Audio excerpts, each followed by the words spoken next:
말씀 보겠습니다. 시간 하나님 우리에게 주시는 말씀은 욥기 28장 20절부터 28절까지의 말씀입니다. 그런즉 지혜는 어디서 오며 명철이 머무는 곳은 어디인고? 모든 생물의 눈에 숨겨졌고 공중의 새들에게 가려졌으며 멸망과 사망도 이르기를 우리가 귀로 그 소문은 들었다 하느니라. 하나님이 그 길을 아시며 있는 곳을 아시나니 이는 그가 땅 끝까지 감찰하시며 온 천하를 살피시며 바람의 무게를 정하시며 물의 분량을 정하시며 비 내리는 법칙을 정하시고 비구름의 길과 우레의 법칙을 만드셨습니다. 그때 그가 보시고 선포하시며 굳게 세우시며 탐구하셨고 또 사람에게 말씀하셨도다. 보라, 주를 경외함이 지혜요 악을 떠남이 명철이니라. 아멘. 인사하듯이 우리 하나님의 말씀입니다. 오늘 이 시간 우리가 읽은 본문 말씀 가지고 하나님의 말씀 외에 다른 진리는 없다라는 제목으로 말씀 나누겠습니다.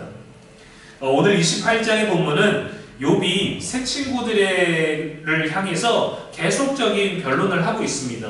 다음 장 가면 이제 마지막 변론이 이어지는데 지혜에 관한 것을 오늘 본문에서 정리하는 내용이에요.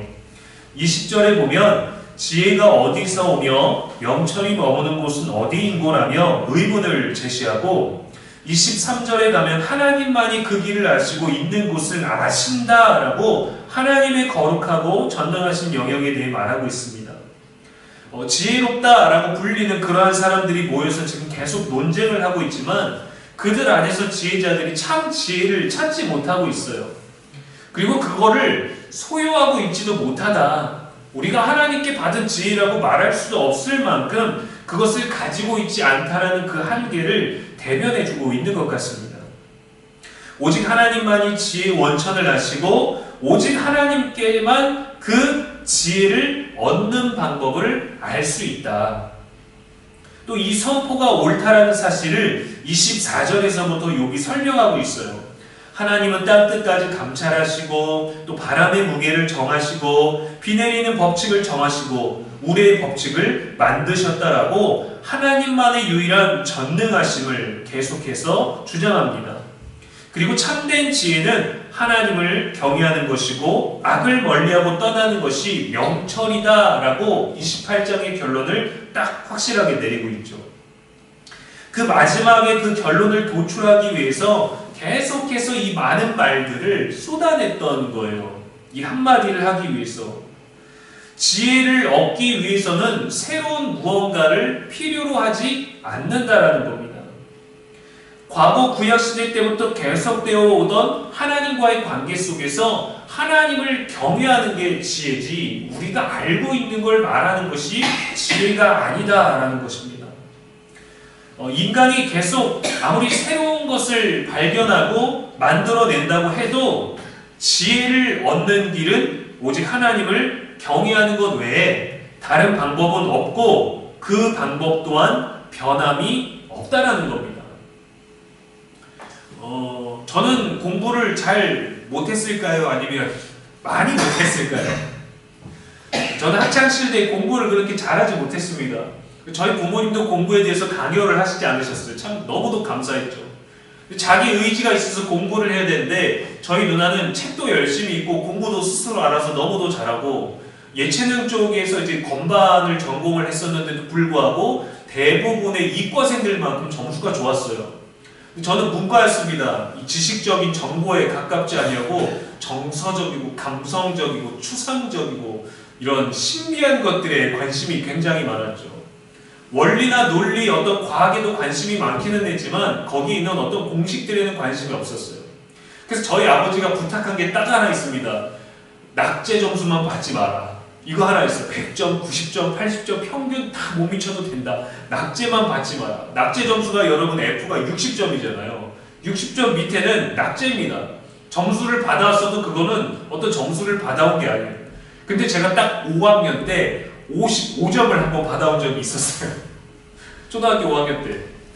그랬더니 아빠가 그때부터 3일 동안 저한테 말씀을 안 하시는데 그게 그렇게 자존감이 확 무너지더라고요. 그래서 공부를 못해도 된다고 그랬는데 60점 미만은 절대 안 되는구나. 이 이하는 안 되겠구나라는 그 마음이 들끓더라고요. 그만큼 저는 초등학교 때도 그렇고 고등학교 때도 그렇고 공부를 그렇게 잘하진 않았습니다. 감성적이고 감정적인 것에서는 어땠는지 모르겠지만 지성적인 것에서는 참 무지했어요. 근데 우리가 그 학창시절 교과과정의 모든 것들을 통해서 저도 그렇고 여러분들도 배웠습니다. 근데 그때 배운 것들 우리들이 삶에 적용하는 경우는 그렇게 많지 않죠. 필수 과정이라고 하지만 여러분, 우리가 사업을 하고 자식을 키울 때 미분 적분이 필요합니까? 우리가 어떤 근해 공식을 가지고 우리가 과일을 깎나요? 전혀 그렇지 않죠. 또 당구를 치더라도 어떤 각도를 계산하고 어떤 자연적인 물리적인 힘을 계산하지만 어떤 우리 몸에 있는 감각을 더 많이 이용할 뿐이지 실제로 그것을 계산하면서 그것을 적용하는 경우는 굉장히 적습니다. 정말 천재적인 나사 정도 들어가고 맨사에 들어갈 수 있는 아주 지적인 사람들, 세상의 모든 것들을 과학과 숫자로 설명할 수 있고 그런 관심 있는 사람들은 실제로 그런 것들을 적용하며 살 수 있죠. 우리에게도 그런 잘하든 못하든 우리들에게 필수 과정을 통해서 배워진 지식들이 있습니다. 폭발에 의해서 지구가 만들어졌고 원시 생명체가 나타났고 4만 년 전에 호모사피엔스라는 어떤 현대적인 인물이 나타났고 그것이 또 진화의 과정을 거쳐서 또 지금의 우리가 되었다라는 거죠. 우리는 이 모든 것들을 학창시절에 배웠어요. 그렇게 압니다. 근데 우리는 그것을 단 한 번도 증명하려고 애를 쓴 적이 없었어요. 그냥 누군가 말했던 것이 교과서에 있었고 필수 과정이 있었고 그것을 통해서 시험에 합격을 해야만 우리는 그 지적인 것을 인정받아서 더 나은 그 다음 단계의 인생들로 잘했는지 못했는지 어쨌든 그 다음 과정으로 진학할 수 있었던 것이죠. 우리가 배웠던 과거, 역사, 물리, 우주, 해양, 신의 모든 것들은 그 과정을 보거나 깨달은 사람도 증언해주는 자료도 사실은 없습니다. 어떤 사람들이 어떤 시기에 이랬을 것이다 라고 이론을 만들고 가설을 만들어서 그렇게 우리도 배웠지만 사실 우리는 그거를 확실하게 본 적이 없어요. 누가 그린 그림으로 익숙해져 있죠. 지금 이 시대를 살아가는 많은 사람들에게 공룡의 이름을 말한다고 한다면 대부분 주라기 공원이라는 그 영화를 통해서 많이 습득을 했을 겁니다. 근데 실제로 과학자들이 얘기하는 공룡은 크기도 훨씬 더 작았고 파충류같이 가죽을 갖고 있었던 것이 아니라 털을 갖고 있었다라는 새로운 가설들이 계속해서 나오고 있죠. 그래서 어떻게 보면 과학도 논리, 이론, 가설, 증명이라는 인간의 정말 지적인 수준을 가지고 있지만 사실은 과학도 믿음이 필요합니다. 그랬을 것이다. 몇억 년 전에 46억 년 전에 지구가 뻥 하고 터졌을 것이다. 폭발로 일어났을 것이다. 아무것도 없는 상태에서는 만날 수가 없으니까 터지는 걸로 합시다. 라고 이렇게 인류가 지성을 가지고 있는 사람들이 하나로 결론을 내렸죠. 성경이 말해주는 진리, 그들에게는 하나의 가설, 창조론이라는 그 가설. 처음부터 사람은 사람으로 만드시고 물고기는 물고기로 새는 새로 만드셨다고 성경은 말하지만 그거는 도저히 우리가 받아들일 수 없겠고 그거는 우리가 믿을 수도 없고 설명할 수도 없는데 다른 걸로 설명하고 싶으니까 새로운 가설과 이론들을 만들어내는 겁니다. 현재의 모든 것들을 다 설명하고자 하는데 설명할 수가 없으니까 더 많은 가능성과 더 복잡하고 더 오래된 시간과 더 무한한 작용들이 필요하기 때문이죠. 그런데 우리가 지적으로 이미 배웠던 것들이 바뀔 때도 있어요. 새로운 것을 누군가 발견했다. 새로운 별을, 새로운 항성을, 새로운 우주의 공간을 발견했다. 우리가 알았던 것과 전혀 다른 것이다. 근데 사실은 바뀌거나 새로 우리가 발견한 것이 아니라 그 원리는 우주의 원리는 존재했고 오늘 말씀에서처럼 비의 법칙, 우레의 법칙, 땅의 법칙, 바람의 법칙 하나님 이미 다 만드신 것이고 거기에서 예외가 일어났을 때 우리는 또 다른 것을 발견하는 것이고 우주의 어떤 행성을 발견하면 이게 몇억 년 전에 만들어졌다가 아니라 그런 만들어지는 모든 것들이 있었을 뿐이고 우리는 어떤 천체 만환경을 통해 그것을 오늘 이 시대에 발견했을 뿐이죠. 우리가 우주를 만들어내거나 새로운 것들을 만들어내지 않았습니다. 이미 존재하는 원리나 질서를 발견하고 우리가 이해할 수 있는 수치로 정리를 한 것뿐이죠. 그래서 많은 말들이 필요해요. 하지 않아도 되는, 근데 해야만 하는 많은 것들을 끌어와야 됩니다. 여러분, 우리가 누군가에게 감정적으로 상하게 했다라고 생각해 보십시오. 여러분이 누군가에게 말실수가 되던 행동이 되던 상대방을 상하게 하고 기분 나쁘게 하고 실수를 했어요. 또 오해하게 했어요. 상대방도 오해했어요. 내 진심을 전하지 못했어요. 해석에 의해서 많은 생각과 많은 상상과 많은 가능성들을 통해서 오해는 깊어지고 상처도 깊어지고 어려운 상황이 되었습니다. 이러한 상황을 우리가 인지했을 때 미안하다라고 말하면 끝나는 경우가 사실 굉장히 많습니다. 우리는 그 한마디가 힘들어서 못하지만 진심이 담겨있는 미안하다는 말 한마디를 하면요 상대방도 더 말을 못해요. 근데 그 진심 어린 미안하다라는 말 그 한마디가 던져지고 나서 나누는 대화는 오해가 있고 상처가 깊어지고 기분이 상한 것도 솔직하게 나눌 수 있습니다. 그거는 미안하다라는 그 한마디로 시작되는 거예요. 진심이 담긴 그 한마디. 그런데 미안하지만 내게 큰 실수가 없고 그 정도로 상처받을 건 아니다 라고 또 얘기하고, 그리고 너도 실수한 것 같은데 왜 나만 미안해야 되는지 납득이 안 된다. 나의 실수도 있지만 오해한 건 네가 잘못한 것 아니냐 라는 말로 우리의 미안하다라는 그 진심 어린 한마디를 설명하고 증명하고 해석하려고 하면요 논쟁이 되는 거예요. 실망하게 되는 거예요. 말하고 싶지 않아지게 되는 겁니다. 실수를 인정하고 단순하고 명확한 이 진실을 실천하지 않으려고 하기 때문이고, 사실 그게 그 순간 어려울 때가 있어요. 그래서 과학처럼 다른 것처럼 새로운 가설, 새로운 가능성, 새로운 방법들을 자꾸 필요로 하죠. 요즘에는 무언가 궁금해서 인터넷을 검색하면요 여러분 우리가 원하는 것도 다 찾아낼 수 있습니다. 뭐 살 빼는 방법, 건강해지는 방법, 어깨가 아픈데 어깨 스트레칭하는 방법, 뱃살을 뭐 3주 만에 빼는 방법, 한 달 만에 영어 마스터하는 방법, 주식으로 부자 되는 법, 30대 1억 모으기 등 우리들의 인생을 자극할 만한, 실제로 몇 년의 시간을 할애하지 않고 단 책 한 권으로, 영상 하나로, 블로그에 올려져 있는 글과 사진 몇 개 하나로, 자료 몇 개로 이 모든 것들을 빨리 이룰 수 있고 정보를 습득할 수 있는 방법이나 일상의 무언가를 알려주겠다라는 책이나 영상이 엄청 많습니다. 그런데 여러분 잘 보면 기존에 있던 것들을 좀 더 그럴싸하게 재해석하고 다른 단어들 또 다른 기술들을 적용했을 뿐이지 사실은 세상에 다 있는 것들이에요. 그것을 자신의 것인 것처럼 말하고 조회수를 올리기 위해, 구독을 올리기 위해, 책을 더 많이 판매하기 위해 자극적인 제목을 담고 더 인지도 있는 무언가를 끌어왔을 뿐이지 사실은 새로운 것들은 아무것도 없습니다. 전도서 1장 9절 말씀에 해 아래에는 새 것이 없나니 무엇을 가리켜 이르기를 보라 이것이 새 것이라 할 것이 있으랴 우리가 있기 전에 오래전 세대들에게도 이미 있었느니라. 하늘 아래 새로운 것이 없다라는 것이죠.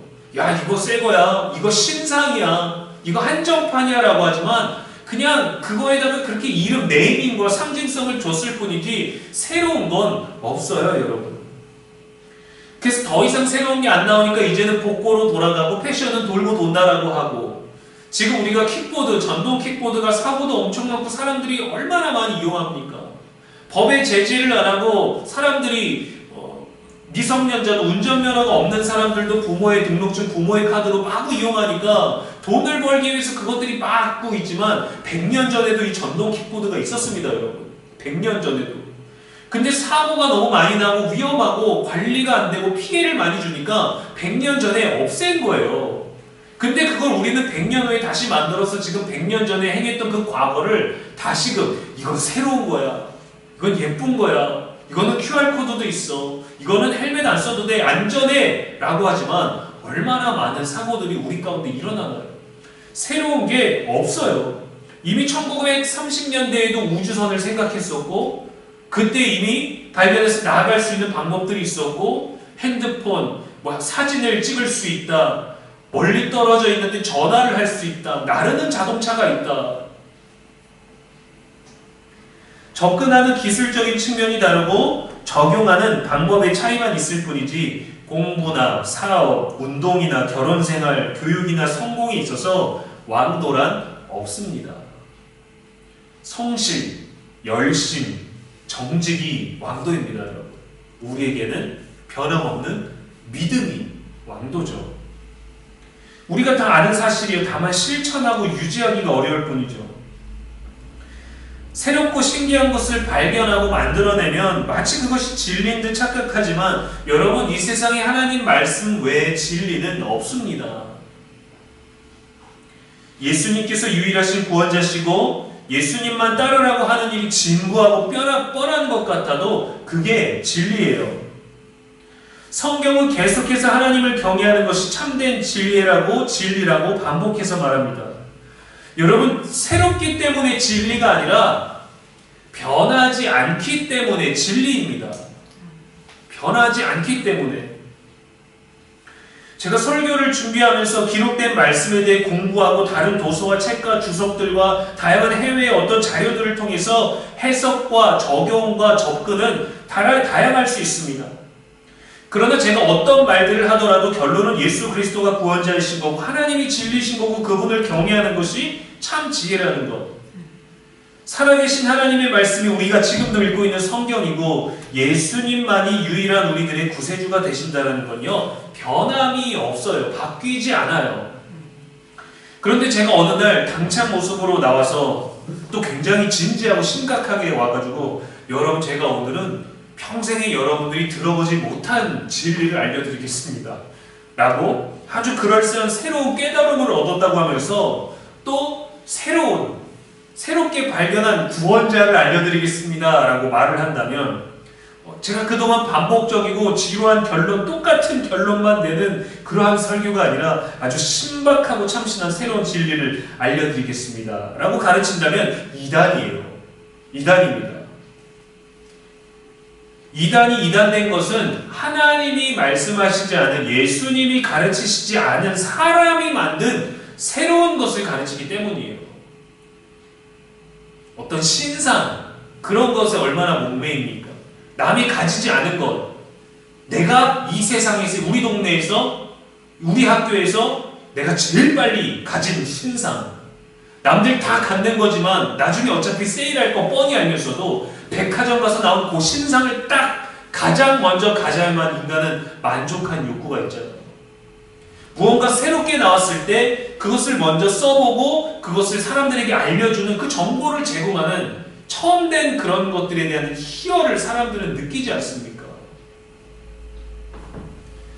가끔 인간은 진부하고 뻔한 무엇이 아니라 새로운 것을 발견하려고 해요. 이미 있는 것을 다시금 뭔가 없었던 것처럼 말하는 걸 좋아하고, 또 사람들은 그런 것에 귀 기울이게 되죠. 스스로 새로움의 선구자가 되기를 원합니다. 또 하지 않았던 것을 새롭게 경험하는 것을 즐기기도 해요. 새로운 음식을 먹는다는 것, 새로운 곳을 간다든가. 때로는 익숙한 것에서 벗어나지 않기를 원하는 인생도 많지만 때로는 해보지 않은 것들을 하는 그 어떤 설레임들도 있지 않습니까? 제가 최근에 된장찌개를 끓여봤습니다. 처음으로 콩나물국이랑 아내 생일을 위해서 아주 어설프게 미역국도 끓여봤지만 아이들 먹거리를 위해서 된장찌개를 끓여봤어요.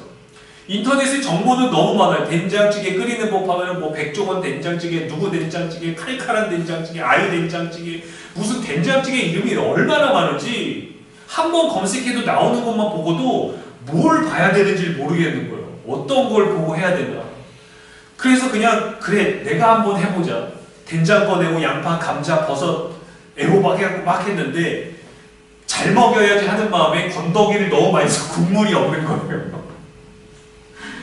근데 나름 첫째가 아빠 맛있어요 라고 얘기를 해줘서 기분이 좋았습니다. 물을 더 붓고 된장만 더 풀어도 된다는 사실을 몰랐어요. 근데 저는 이 된장찌개, 제가 끓인 된장찌개가 너무 새로웠습니다. 차돌박이 된장찌개, 칼칼한 된장찌개, 다양한 것들을 먹어봤지만 제가 끓여보니까 너무 새로운 거지만 제가 여기에 버섯이나 감자가 아닌 참치를 넣는다고 이 세상에서 정말 신박한 된장찌개가 나오는 게 아니에요. 된장찌개라는 건 원래 있었고 된장이란 재료도 원래 있었고 우리는 그걸 먹는 방법과 거기에 사용하는 재료의 어떤 새로운 것들을 시도할 뿐이지 그것은 있었던 겁니다. 근데 제가 먹기만 하다가 한번 아이들을 위해서 따뜻하게 끓여줘 봐야 되겠다라고 만들어 보니까 너무 그 자체가 경험이 새로운 것이죠. 그래서 이제 간을 맞추고 양 조절을 잘해보려고 한 두세 번을 더 시도했더니 저희 둘째가 아빠 된장찌개 좀 그만 먹으면 안 돼요 라고 얘기를 하더라고요.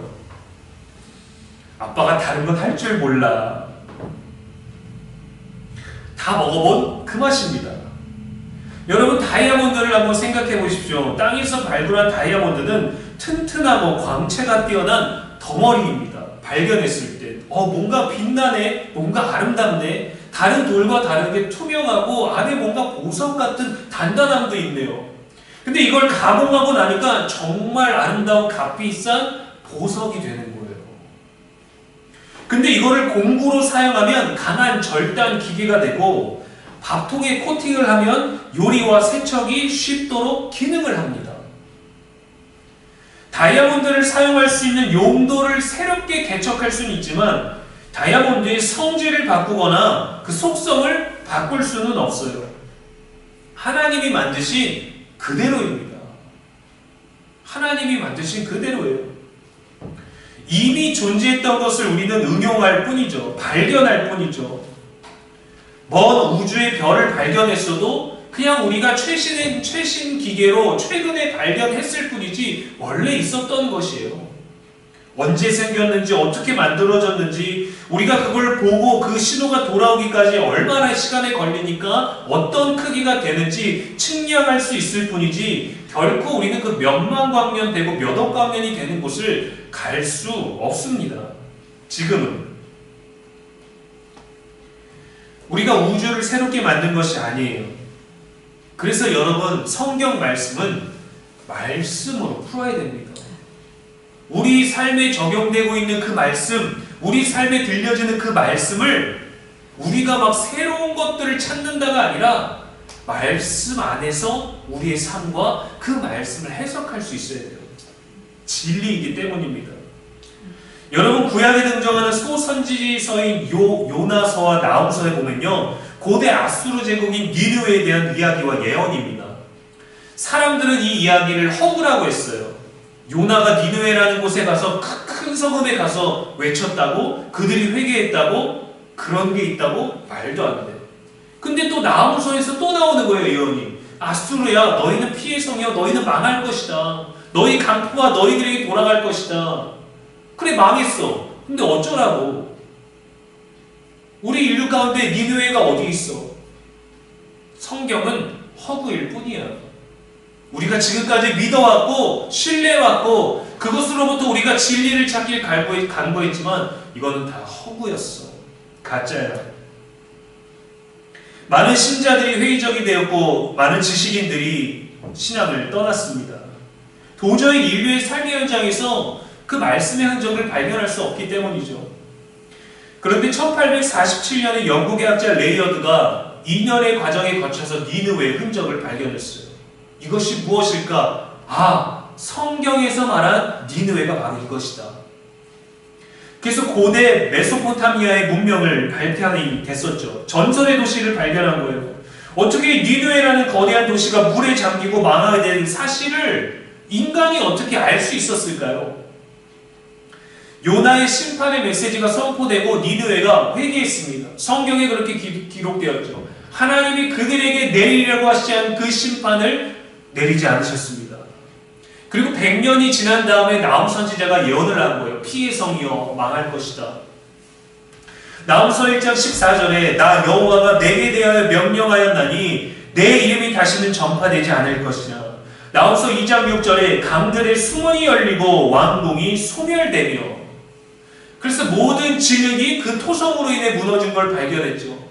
그 가까이에 있던 그 어떤 메소포타미아 문명이 있었던 그 강에 강물이 범람하고 흘러들어와서 그 다음에 아수르 다음 제국이 바벨론 제국이 거기에 쳐들어갈 수 있었고, 거기는 땅에 진흙에 묻혀버렸고 계속해서 6m, 7m 파고 갔더니 거기에서 니느웨다 라고 할 수 있는 그 흔적을 발견한 겁니다.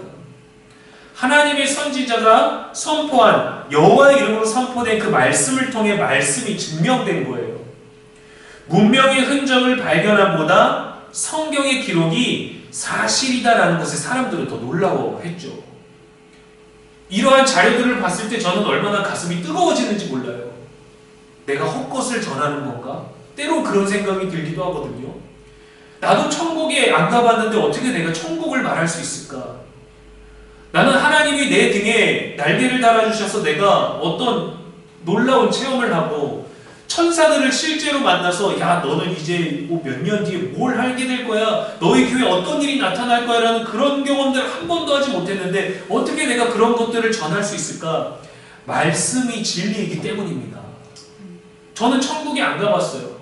저는 근데 한번 가봤으면 좋겠어요. 못 돌아오겠지만 하나님이 야 김병기야 너에게 넌 아직 연소하지만 내가 너에게 열정과 성령이 정말 이 세상 그 누구도 경험하지 못한 체험을 하게 해주겠다. 그래서 3일 정도 천국에 갔다 온다던가 한 1시간 정도 갔다 왔는데 1년을 살고 온 것 같다던가. 그래서 요한이 요한계시록에 말했던 그 모든 성, 아름다운 성 예루살렘을 보고 돌아오고, 그리고 목회자들이 안수 받을 때는 다 천국에 한 3시간 갔다 왔으면 좋겠어요. 그래야 우리 말에 힘이 있을 것 같지 않습니까? 목회자는 갔다 오고 천국을 경험해야만 안수 받을 수 있다. 근데 하나님의 방법은 그렇지 않아요. 말씀을 믿는 자에게 진리를 가까이 하게 하셨습니다. 아니 어떻게 물이 포도주가 됩니까? 돌 항아리에다 물을 넣는데 어떻게 발효된 포도주가 나오나요? 죽은 사람을 일으켰다고요? 어린이 도시락으로 5,000명을 먹였다고요? 남녀 어린아이까지 다 해서 2만 명이나 되는 사람을, 병든 자 38년 된 병자를 고쳤다고요? 12년 된 여인을 고쳤다고요? 귀신 들린 사람이 예수님 앞에서 하나님 아들이라고 떠나갔다고요? 이걸 어떻게 믿습니까? 우리 마음에 그런 생각이 있지만 말씀이 우리들에게 증명해 줄 거예요. 말씀을 믿는 자들에게, 말씀을 믿는 자들을 통해서 믿지 않는 자들에게 이 말씀이 증명됨을 보여줄 겁니다. 여러분, 우리가 고난 중에도 좌절하지 않고 두려움 속에서도 담대하며 슬픔 중에도 위로를 얻고 절망 중에 소망을 가질 수 있는 것은 무엇 때문입니까? 죽음 이유는 없다, 천국은 없다, 영생도 부활도 없다고 한다면 우리가 절제하면서 지금 이 시간에 여기 나와서 살 필요가 있나요? 우리가 인내하고 참으면서 도덕적으로 살 이유가 있나요? 많은 인생들이 힘들어서 포기하고 타락하고 예배드릴 시간에 더 세상으로 나가서 더 많이 누리고 더 많이 일하고 더 많이 벌고 자살도 하는데 우리가 참고 견디는 이유가 무엇입니까? 우리의 믿음이 우리 인생이 아니라, 우리가 쌓아온 인생이 아니라 하나님의 말씀, 진리에 근거했기 때문입니다. 우리가 누군가에게, 아니면 우리가 흠모하고 우리가 롤모델로 삼은 누군가에게 우리들의 인생의 근거를 삼았다면 우리는 그 사람처럼 될 수 없었을 거예요. 난 록펠러처럼 되고 싶습니다. 근데 나는 갑부가 아니네. 나는 마이클 조던처럼 정말 인류에서 정말 유일하게 나왔던 그 엄청난 신체능력을 가진 사람처럼 나도 그리 되고 싶습니다. 그 사람만이 유일한 사람입니다. 그 사람만이 유일한 존재예요. 스티브 잡스처럼 나도 정말 혁신적인 것들을 만들어내고 싶고 발견하고 싶어요. 인류에게 그런 것들을 제공하고 싶어요. 그런데 그 사람은 인류에 딱 한 명이었어요. 도전받고 함께하고 또 그보다 먼저 생각했던 사람들은 있었지만 다 그 사람들처럼 모든 인생을 성공하진 않았습니다.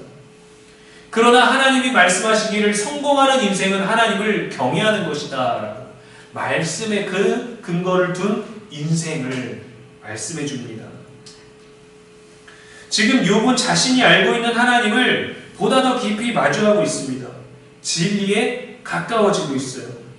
비록 지금 욥에게 침묵하고 계시지만 참된 지혜를 얻으려면 어떻게 해야 되느냐? 지혜를 얻기를 원하느냐? 이 세상에 그 지혜를 발견하기를 원하느냐? 하나님을 경외해라. 그게 정말 중요하고 그게 지혜다. 마태복음 22장 37절에 예수께서 이르시되 내 마음을 다하고 목숨을 다하고 뜻을 다하여 주 너의 하나님을 사랑하라 하셨으니 이는 크고 첫째 되는 계명이요 라고 했어요. 가장 첫 번째는 하나님을 경외하고 사랑하는 것입니다. 여러분, 믿음으로 아브라함은 이삭을 도로 받을 거라고 생각했습니다. 이삭을 도로 받을 것이다. 그럼 우리는 이러한 의문을 던지겠죠? 그러면 뭐하러 죽이나? 뭐하러 내 아들을 제물로 바치나? 12아들 중에서 하나라고 해도 내 속이 뒤집어질 텐데 하나밖에 없는 백세 얻은 이 독자 이삭을 죽이라고? 근데 살리는 건요, 여러분, 아브라함이 하는 게 아니에요. 아브라함이 살리는 게 아닙니다. 아브라함이 할 일은 하나님이 말씀하신 대로 죽이는 거예요. 제물로 바치는 겁니다. 아브라함에게 잔인하고 혹독하지만 아들을 죽이는 것이 그가 진리를 따르는 거예요. 그는 기억해야 됐습니다. 하나님의 말씀을 기억해야 됐습니다. 내게 복을 주시고 천하만민이 나로 말미암아 복을 받을 것이다라는 하나님의 말씀의 근거를 두었기 때문에 아들을 도로 받을 수 있다라는 생각과 그를 죽이는 그 믿음의 행위를 할 수 있었던 것이죠. 진리, 하나님의 말씀에 근거를 두기 때문에 할 수 있었던 겁니다. 우리에게도 말씀하시고 약속하십니다. 지금 너무 힘들고 어려운 시기가 다가왔고 걱정도 되고 어떻게 하나 싶은 이 상황에서 우리는 진리에 가까워져야 됩니다. 요한복음 8장 32절에 진리를 알지니 진리가 너희를 자유롭게 하리라 했어요.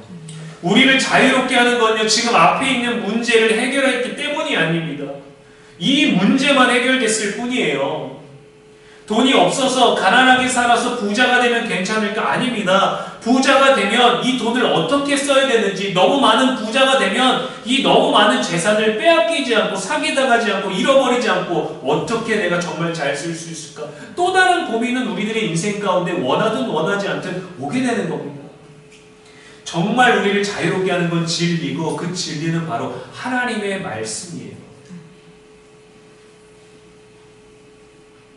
욥이 그토록 답답하고 억울한 상황에서 계속적으로 하나님에 대해 오해하고 정죄받게 될 때 친구들이 말하는 법칙, 논리, 신념 속에는 아무것도 없었습니다. 아무것도 발견할 수 없었어요. 예외는 법칙이 적용되지 않아서 많은 설명을 필요로 합니다. 미안해, 사랑해 라는 진심 어린 한마디가 아니라 그 말들을 간접적으로 전하기 위한 주변의 말들 때문에 서운하고 속상하고 실망하게 되는 것이죠. 진리는 다릅니다. 욥이 진리신 하나님을 찾을 때 하나님을 향한 기도만이 문제로부터 빠져나올 수 있는 길이고 어리석은 자가 되지도 아니하며 진리에 더 다가갈 수 있다는 걸 깨달았어요. 하나님 말씀 외에 다른 진리는 없습니다. 이 깨달음이 저와 여러분에게 있게 되기를 주님의 이름으로 간절히 축원합니다. 기도하겠습니다. 참 지혜이신 하나님, 이 시간에도 말씀 주시니 감사합니다. 때론 새로운 것으로 일상에 변화를 주고 싶을 때도 있고 익숙한 것으로 안정적인 삶을 기대하며 굴곡 없이 편하게 지내고 싶기도 합니다. 그러나 우리 뜻대로 기대대로 모든 것이 이루어지지 않는 인생 속에서 이유와 원인을 찾고 새로운 무언가를 채우려 하기보다 하나님의 말씀, 변하지 않는 진리에 가까워지며 온전히 하나님을 경외하는 참된 지혜를 깨닫고 얻고 채우게 하여 주시옵소서. 우리의 영원한 소망이 되신 예수님의 이름으로 축복하며 기도합니다. 아멘.